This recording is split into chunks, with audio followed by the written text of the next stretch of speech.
Next topic है that is वो है क्वेश्चंस जो इन टॉपिक पे बेस्ड है। बहुत सिंपल से क्वेश्चंस हैं, अभी तक जो टॉपिक किए हैं वो भी काफी सिंपल है। चलिए जी, तो फर्स्ट क्वेश्चन जो हमको दिखता है दैट इज आपको किसी भी एक t फंक्शन की वैल्यू गिवन होगी। For example cos x is -3/5 and x lies in third quadrant. अगर कह रहा है x lies in third quadrant में cos पॉजिटिव या नेगेटिव, इसलिए यहाँ पे cos की वैल्यू उन्होंने नेगेटिव दी हुई है। तो कहते हैं find the value of other t functions और t रेशियोज। दूसरे t फंक्शन या t रेशियोज की वैल्यू आपको फाइंड आउट करनी है। अगर आपको दूसरे t रेशियोज की वैल्यू फाइंड आउट करनी है तो ध्यान से देखेंगे, अगर आपको cos x पता है, cos का उल्टा है secant, तो आपको secant x की वैल्यू तो वैसे ही पता है। secant x is इसका रेसिप्रोकल -5/3, तो पहली वैल्यू तो आपके एक t फंक्शन की वैल्यू आ गई। अब दूसरा आपको क्या निकालना है? देखिए 10th क्लास में हमने कैसे पढ़ा था, आप पाइथागोरस थ्योरम लगाते थे। एक ट्राइंगल में, राइट एंगल ट्राइंगल में परपेंडिकुलर हाइपोटेन्यूज आपको दो साइड्स ऑलवेज गिवन होती थी, और तीसरी आप पाइथागोरस थ्योरम से फाइंड आउट कर लेते थे। एक वो तरीका भी है, और दूसरा तरीका ध्यान से देखेंगे क्या है। वहां पे आपके पास सिर्फ एक क्वाड्रेंट गिवन था, सिर्फ आप फर्स्ट क्वाड्रेंट की बात कर रहे थे। यहाँ पे आपके पास चारों क्वाड्रेंट्स गिवन हैं, तो ध्यान से देखेंगे अब ये करेंगे कैसे। आपके पास cos x की वैल्यू गिवन है, अब आपको आइडेंटिटी पता है cos square x plus sin square x is equals to 1। ये आइडेंटिटी हमको आती है, हमने तीन आइडेंटिटीज पढ़ी थी। पहली थी 1 plus cos square x plus sin square x is equals to 1, 1 plus cot square is equal to cosecant square, and 1 plus tan square is secant square x। ये हम ऑलरेडी कर चुके हैं, आप ये याद रखेंगे। ध्यान से देखेंगे, अगर आपको cos की वैल्यू गिवन है तो क्या आप उससे sin की वैल्यू निकाल सकते हैं? हाँ जी, निकाल सकते हैं। cos की वैल्यू पुट करते हैं, -3/5 का square plus sin square x is equals to 1, -3/5 square plus sin square x is equals to 1। अब -3/5 का square is 9/5 plus sin square x is equals to 1। यहां से sin स्क्वायर x की value क्या आ जाएगी? Sorry, it's 25। यहां से sin स्क्वायर x की वैल्यू आ जाएगी 1 minus 9/25 and sin square x is equals to 16/25। अगर sin स्क्वायर x की वैल्यू 16/25 है, आपको ये पता है if x square is equals to 4 then x will be equal to plus minus 2। किस नंबर का स्क्वायर 4 होता है? तो ध्यान से देखेंगे, 2 का स्क्वायर भी 4 है, -2 का स्क्वायर भी 4 है। This is a quadratic equation, और आपको पता है जब भी हम क्वाड्रेटिक इक्वेशन सॉल्व करते हैं तो हमेशा हर बार हमारे दो आंसर्स आते हैं। Then sin theta will be equal to plus minus 4/5, तो ये आ गई हमारी sin x की वैल्यू। अगर आपकी sin x की वैल्यू आ गई, आपको cos x भी पता है, अगर आपको sin x की वैल्यू पता है तो क्या आप cosecant x की वैल्यू निकाल सकते हैं? हाँ जी, निकाल सकते हैं, प्लस माइनस। अब ध्यान से देखेंगे, sin x आ गया प्लस माइनस 4/5। हमको बताया हुआ है कि sin lies in third quadrant. Third quadrant में कौन सी t रेशियो पॉजिटिव या नेगेटिव होती है? थर्ड क्वाड्रेंट में सिर्फ tan और cot पॉजिटिव होता है, बाकी सारे t रेशियोज नेगेटिव हैं। तो sin x की value in third quadrant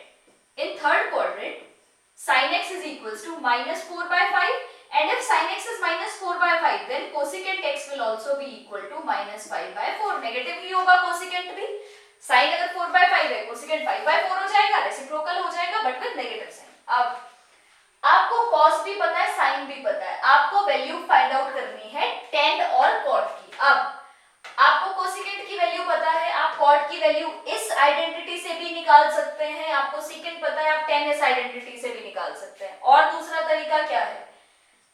tan x is equals to sin x upon cos x, आप ये भी यूज कर सकते हैं। What is value of sin x? -4/5।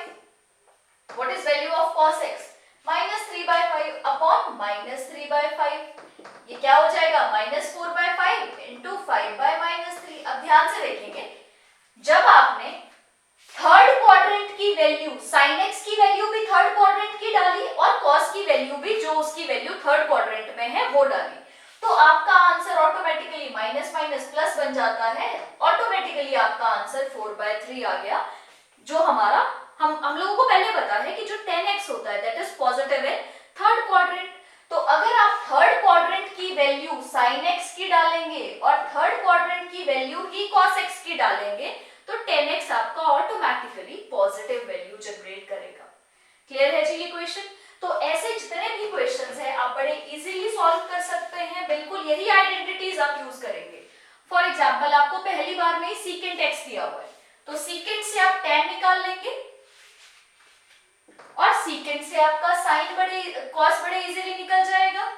और अगर आपका tan निकल चुका है तो आप साइन निकाल सकते हैं, cot निकाल सकते हैं। तो ये सारी आइडेंटिटीज आपस में लिंक्ड ही है एक दूसरे से। आप एक आइडेंटिटी यूज करके कोई वैल्यू निकाल रहे हो, उसी वैल्यू को आप दूसरे में पुट कर रहे हो। आपको बस ये क्वेश्चंस करने के लिए ये आइडेंटिटी पता होनी चाहिए। और सबसे इंपॉर्टेंट चीज, फर्स्ट क्वाड्रेंट में all t ratios are positive, second में only sine and cosecant are positive, third में tan and cot are positive and fourth में हाँ ठीक है tan and cot are positive, fourth में cos and secant are positive. बस ये चीज आपको याद रखनी है ये क्वेश्चंस करने के लिए। जब भी आपको किसी ट्रिग्नोमेट्रिक फंक्शन की वैल्यू गिवन है और आपको उससे रिलेट और आपको बाकी सारे रिमेनिंग ट्रिग्नोमेट्रिक फंक्शंस की वैल्यू फाइंड आउट करनी है। तो ये था हमारा पहला टाइप का क्वेश्चन, आप ये नोट कर लेंगे।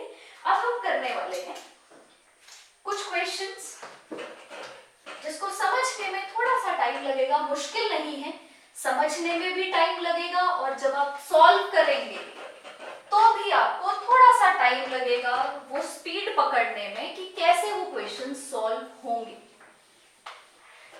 क्वेश्चंस बहुत इजी हैं, बस आपको कंसेप्ट समझना है कि आपको आंसर कैसे निकालना है। चलिए शुरू करते हैं।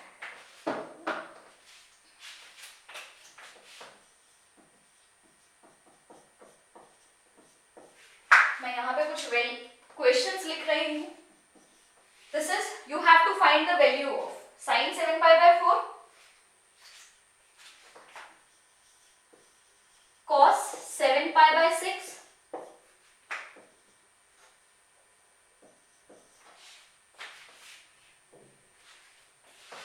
cos -8/3,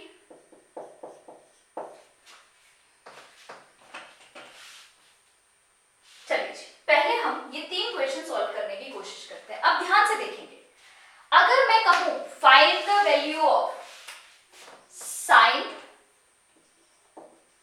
2π तो क्या आपको इसका आंसर पता है? हाँ जी मेरे को पता है, कैसे? This is 0, this is 2π, this is π/2, this is π, this is 3π/2।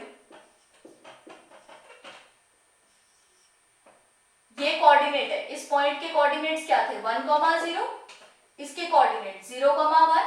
If this is a unit circle, अगर ये एक यूनिट सर्कल को के कोऑर्डिनेट्स हैं तो this is 1, 0, this is -1, 0 and this is 0, -1। आपको ये याद होगा यूनिट सर्कल जो हमने किया था। इस यूनिट सर्कल में हमने ये पढ़ा था कि 0 और 2π sin थीटा की वैल्यू 0, पाई पे भी sin थीटा की वैल्यू 0, π/2 पे sin की वैल्यू 1 एंड 3π/2 पे sin की वैल्यू -1। ये हमने अभी तक पढ़ा था। अगर मैं आपको कहूं इनमें से किसी की भी वैल्यू बताओ, आप बड़े इजीली बता देंगे। sin 2π की वैल्यू आप लिख लेंगे 0, sin 3π/2 की वैल्यू आप बड़े इजीली लिख लेंगे -1, क्योंकि आपको ऑलरेडी पता है ये वैल्यू। अगर मैं अब कहूं sin π/6, what is π/6? What is sin π/6? sin π/6 is 30 degree. sin 30, अगर आपको π/6 में अभी थोड़ा सा टाइम लगेगा, अगर आप काफी प्रैक्टिस कर चुके हैं तो आपको समझ आ जाना चाहिए π/6 is nothing but 30 degree. sin 30 की वैल्यू 1/2, sin 30 की वैल्यू इज 1/2। अगर मैं कहूं sin π/4, sin π/4 is nothing but sin 45, sin 45 की वैल्यू 1/√2 एंड sin π/3 की वैल्यू π/3 इज 60 डिग्री इज √3/2। यही वैल्यूज मैं आपको cos में कहूं, cos π/6, cos π/6 is cos 30, cos 30 की वैल्यू वही होती है जो sin 60 की वैल्यू होती है, तो आपकी वैल्यू आ जाएगी √3/2। तो कुछ वैल्यूज हैं जो आपको ऑलरेडी आती हैं, वो कौन कौन सी हैं? ये चार values 0, π/2, π, 3π/2। But there are infinite number of values. कैसे? 2 पाई, इसके बाद ये बन जाएगा 5 pi by 2, this is 3 pi, this is 7 pi by 2। तो there are infinite number of angles जिनकी वैल्यू आपको पता है, but those angles are very specific. Odd multiple of pi by 2, even multiple of pi. तो ये कुछ आपको सिर्फ दो ही चीजों की वैल्यू पता है, odd multiple of pi by 2 की वैल्यू, इवन मल्टीपल ऑफ पाई की वैल्यू, ये आपको आती है। बाकी आपको 0 डिग्री की वैल्यू पता है, 30 की पता है, 45 की पता है, 60 की पता है एंड 90 की पता है। यही एंगल्स है जिनकी वैल्यू हमको आती है। इसके सिवाय मेरे को कुछ नहीं पता किसकी क्या वैल्यू है क्या नहीं। चलिए, तो इसी से आगे अब हम शुरू करते हैं अपना इन क्वेश्चन को सॉल्व करना। चलिए जी, एक और चीज हम ध्यान से यहाँ पे देख लेते हैं। साइन 0 की वैल्यू इज 0, साइन 2 पाई की वैल्यू इज 0। इसका मतलब मैं एक चीज अपने दिमाग में रख लूं कि साइन 0 और साइन 2 पाई में कोई फर्क नहीं है। Even if it is sine 2 pi, it is 4 pi, it is 6 pi, it is 8 pi, it is even 100 pi. मतलब इवन मल्टीपल या multiple of 2 pi, multiple of pi, even multiple of pi पे sine की value हमेशा 0 रहेगी। मैं उसको 0 angle consider करके चलूंगी, 0 degree consider करके चलूंगी। किसको? इवन मल्टीपल ऑफ पाई। कैसे? 2 पाई, 4 पाई, 6 पाई, 8 पाई को आप क्या कंसीडर कर सकते हैं? वी कैन कंसीडर और वी विल कंसीडर इट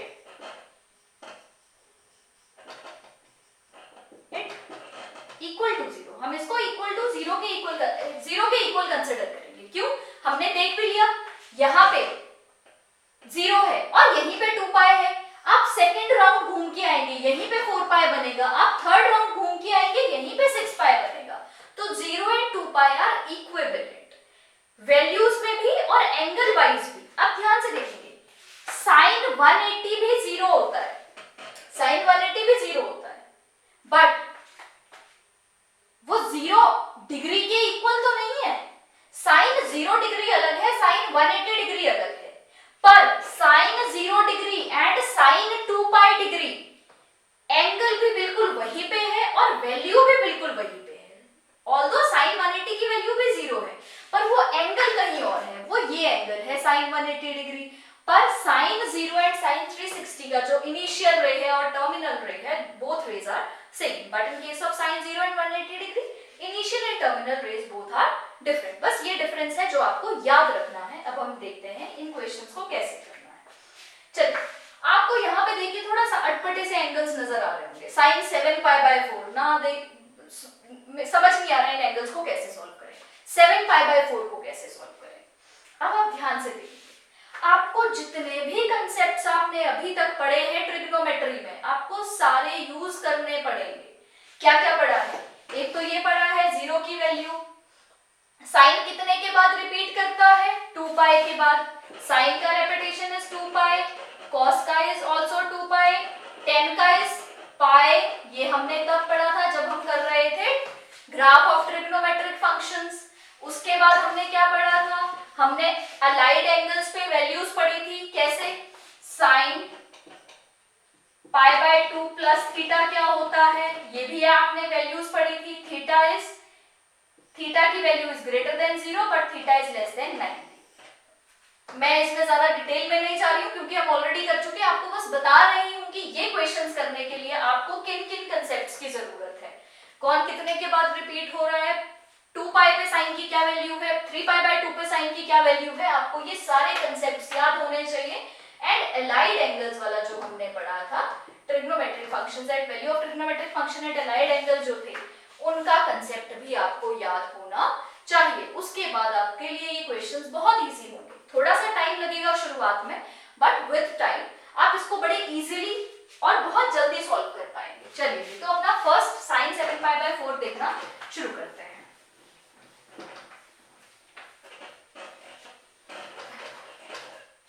मेरे पास है साइन 7 पाई बाय 4। अब आपको याद रखना, अगर आपको 7 पाई बाय 4 तक की वैल्यू नहीं आती। आपने इसको इस तरीके से तोड़ना है, आपने 7π/4 को इस तरीके से तोड़ना है। कैसे तोड़ोगे?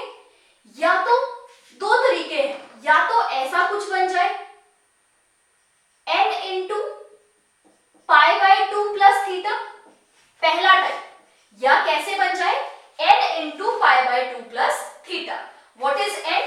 n is any number, n belong to set of integer. सबसे पहली बात, n कुछ भी हो सकता है, कोई भी इंटीजर हो सकता है। n इंटू π/2 प्लस थीटा की फॉर्म में तोड़ सकते हैं आप, या आप इसको दूसरा तरीका है तोड़ने का, n into pi plus theta, where n again belong to set of integers. तो इन क्वेश्चन को करने के लिए आपको दिमाग में सिर्फ दो चीजें रखनी है, या तो किस फॉर्म में तोड़ना है, n इंटू π/2 प्लस थीटा की फॉर्म में तोड़ दो, या किसमें तोड़ दो, n into pi plus theta, where n belong to set of integers.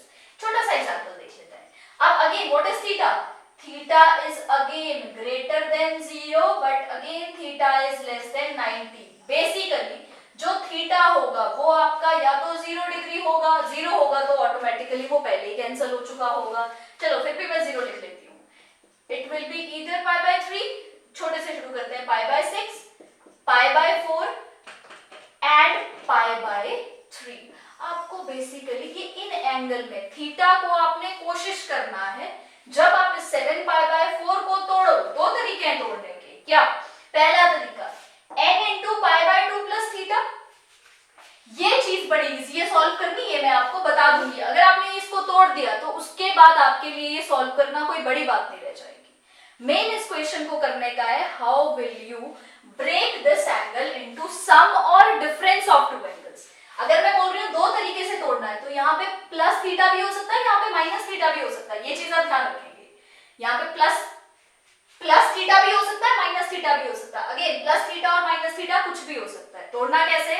n pi plus minus theta कुछ भी हो, पर आपका फाइनल आंसर इससे मैच करना चाहिए। आपने इसको इस तरीके से तोड़ के लिख लिया, पर आपका फाइनल आंसर अगेन 7π/4 को मैच करना चाहिए। चलिए जी देखते हैं।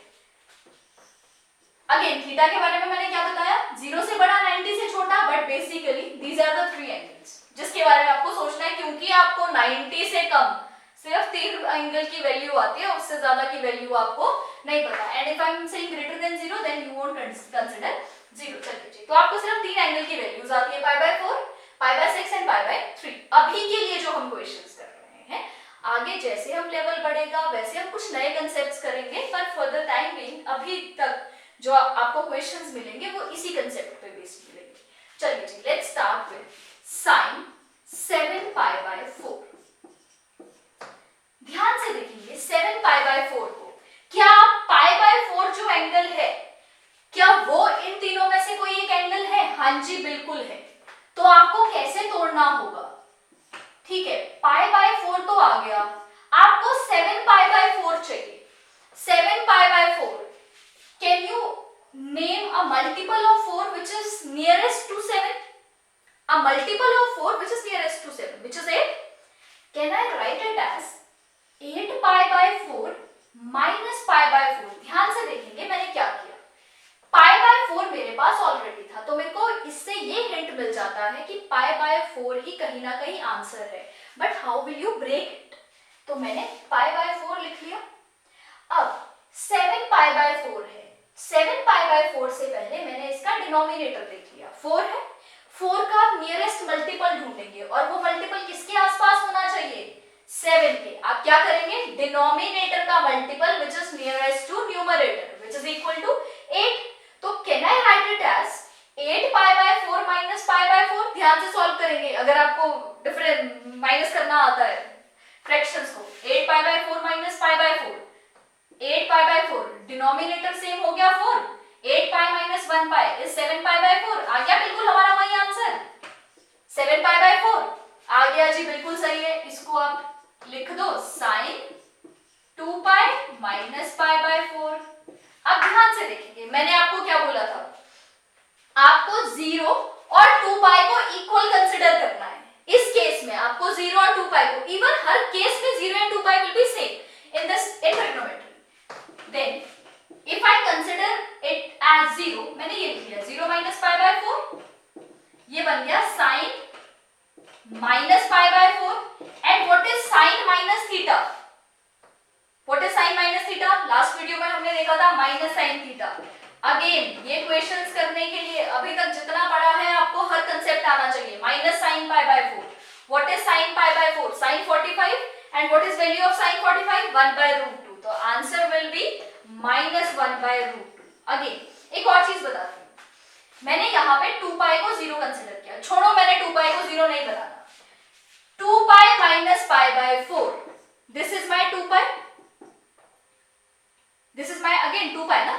2 पाई माइनस पाई बाय 4. 2 पाई में से आपने 45 माइनस कर दिया. कौन से क्वाड्रेंट में पहुंचे? फोर्थ क्वाड्रेंट में. फोर्थ क्वाड्रेंट में साइन थीटा पॉजिटिव और नेगेटिव? नेगेटिव. आप सीधा यहां से स्टेप पे आ सकते हैं. फोर्थ क्वाड्रेंट में साइन नेगेटिव और 2 पाई तो कैंसिल हो जाएगा. बचेगा क्या? sin pi by 4 minus sin pi by 4. चाहे आप इस तरीके से चले चाहे इस तरीके से, बहुत सारे तरीके हैं. आपको जो मेथड इजी लगता है आप वो कर सकते हैं. तो answer is minus 1 by root 2. ध्यान से देखेंगे, 3-4 क्वेश्चंस करेंगे, आपको बड़े इजीली समझ आ जाएगा कि क्वेश्चंस को अटेम्प्ट कैसे करना है. तो this was our first question. आप इसको नोट कर सकते हैं. Then we will start with the second question. चलिए,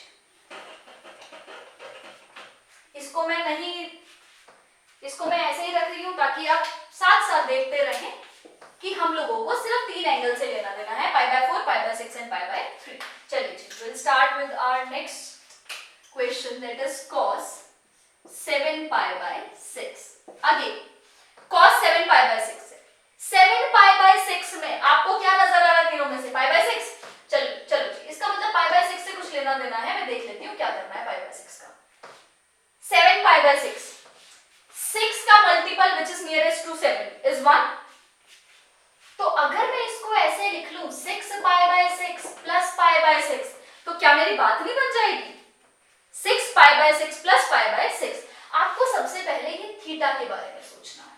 तो मैंने क्या किया, इसको इस तरीके से तोड़ दिया कि आंसर तो 7 pi by 6 ही आए. तो कैसे बनाया? pi by 6 plus 6 pi by 6. यहाँ पे मैंने आपको क्या बोला था? हमेशा या तो n into pi आएगा या n into pi by 2 आएगा.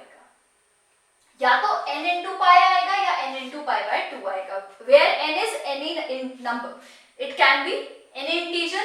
1 pi, 2 pi, 3 pi, minus 1 pi, minus 2 pi, minus 3 pi. It can be anything.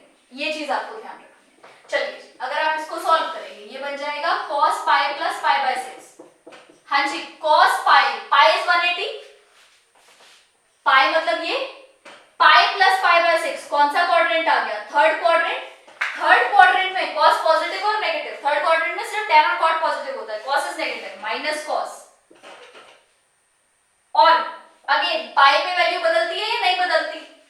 Third quadrant ने मेरे को ये बताया कि आपका साइन माइनस आएगा.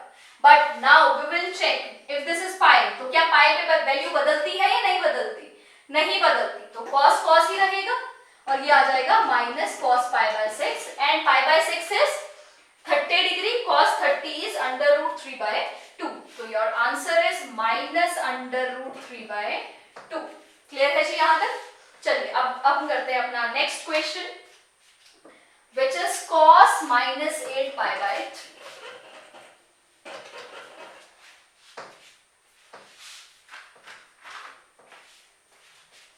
cos minus 8 pi by 3. देखिए, जब भी यहाँ पे माइनस आ जाएगा, बड़ा सिंपल सा है, आप मल्टीप्लाई कर दिया करो. लास्ट हमने पढ़ा था cos into minus theta minus x. cos into minus x is cos x. क्योंकि minus x कौन से क्वाड्रेंट में बनता है? फोर्थ क्वाड्रेंट में. और फोर्थ क्वाड्रेंट में cos की वैल्यू क्या होती है? पॉजिटिव होती है. तो ये बन जाएगा cos 8 pi by 3. तो बेसिकली आपको किसकी वैल्यू निकालनी है? cos minus 8 pi by 3 की या cos 8 pi by 3 की? आपको निकालनी है cos 8 pi by 3. अब आपको cos 8 pi by 3 को देख के ये समझ आ रहा होगा कि आपको किससे कम है? पाई बाय 3 से. तो मैं इसको चलो ब्रेक करके लिख देती हूँ cos पाई बाय 3. चलिए, अब देखते हैं यहाँ पे प्लस आता है माइनस आता है, वो बाद की बात है. देख लेते हैं क्या है. 3 का multiple which is nearest to 8. 3 2 जा 6 और 3 3 जा 9. या तो 6 है या 9 है. पर अगर मैं 6 करती हूँ 3 2 जा 6, तो ये बन जाएगा 6 पाई आ जाएगा, पर 2 पाई बाय 3 फिर बन जाएगा. और मेरे को तो 2π/3 की वैल्यू नहीं आती, तो हम क्या करेंगे, नियरेस्ट इसका जो मल्टीपल है, इसके दो नियरेस्ट मल्टीपल बनते हैं, 2 नियरेस्ट मल्टीपल्स बनते हैं। ध्यान से देखिए, एक बन रहा है 6 और दूसरा बन रहा है 9। अगर मैं 6 लेती हूँ, ऐसा कुछ बन जाएगा 6π/3 प्लस 2π/3। तो अगर ठीक है 6π/3 तो 2π बन गया, 2π प्लस π/3, पर 2π/3 तो फिर भी बच गया। ठीक है, आपका 2π चला गया, 2π को आपने 0 ले लिया, पर बचा क्या, 2π/3। आपको तो 2π/3 की वैल्यू नहीं आती। अगर मैं 9 को नियरेस्ट मल्टीपल लेती हूँ तो ध्यान से देखेंगे क्या होता है। तो फिर मैं ये करूंगी 9π/3। अब 8π/3 जाना है, कम जाना है, तो ऑब्वियसली आप क्या कर देंगे इसको, -π/3। तो आपकी कौन सी प्रेफरेंस, किस चीज को आप प्रेफर करेंगे, 6 को या 9 को? ऑब्वियसली 9 को, क्योंकि आपका उसमें ये जो एंगल है that is less than 90 degree. तो हमारा क्या आ गया, 9π/3 -π/3। अब ध्यान से देखेंगे 9π/3 इज 3π। अब ध्यान से सुनना, 3π पे क्या होगा, 3π -π/3। अगर अभी तक आपने ये चीज समझ ली कि थर्ड क्वाड्रेंट कौन सा है, फोर्थ क्वाड्रेंट कौन सा है, एंगल कहाँ पे है, तो शायद किसी को कोई प्रॉब्लम नहीं होगी। बट अगर आपने ये अच्छी तरह से नहीं किया है तो थोड़ी दिक्कत की बात है। मैं एक बार ये फिर से ड्रॉ कर रही हूँ थोड़ा सा क्लियरली, ताकि आपको अच्छी तरह से समझ आ जाए। चलिए देखते हैं।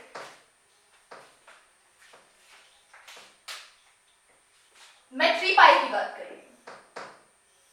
सपोज ये सर्कल है, this is 0, this is π/2, this is π, this is 3π/2, this is 2π, this is 5π/2 and this is 3π। अब ध्यान से देखेंगे 3π और π क्या है, एक जगह एंगल बना रहे हैं, जहां पे π एंगल बना रहा है वहीं पे 3π बना रहा है। तो 3π माइनस थीटा, 3π माइनस थीटा कौन सा क्वाड्रेंट, सेकंड क्वाड्रेंट। बिल्कुल वही चीज है, π की जगह 3π आ गया, क्वाड्रेंट थोड़े ना बदला, क्वाड्रेंट तो कौन सा रहा, थर्ड क्वाड्रेंट रहा, is equal to cos 3π minus theta which is equal to second quadrant. और सेकेंड क्वाड्रेंट में cos पॉजिटिव और नेगेटिव, सेकेंड क्वाड्रेंट में cos होता है नेगेटिव, तो ये बन जाएगा minus cos π/3, minus cos π/3 and cos π/3 की वैल्यू, cos 60 की वैल्यू 1/2। तो आपका आंसर आ जाएगा माइनस cos π/3 इज -1/2। इस तरीके से आपने ये सारे क्वेश्चंस सॉल्व करने हैं। चलिए एक दो क्वेश्चंस और करके देखते हैं, आप इसको नोट कर लेंगे अच्छी तरह से, फिर हम अपने नेक्स्ट क्वेश्चन की तरफ चलते हैं।